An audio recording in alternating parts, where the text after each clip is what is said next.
আপনারা যে প্রশ্ন করেছে, এই প্রশ্নটা আমাকে না করে মির্জা ফখরুলকে করুন। তিনি কিভাবে জানলেন যুক্তরাষ্ট্রের অবস্থা এখনো আগের জায়গা?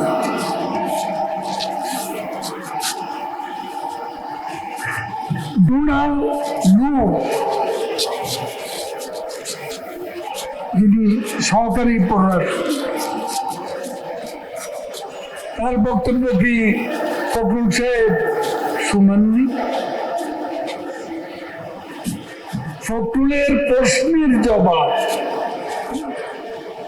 মিস্টার ডোনাল্ড লু তার বক্তব্যে পরিষ্কার। ওটার বলার অপেক্ষা, মন্তব্য করারও প্রয়োজন। ওখান থেকেই এই প্রশ্নের উত্তর বের করুন, আমি নতুন করে উত্তর দিতে চাই।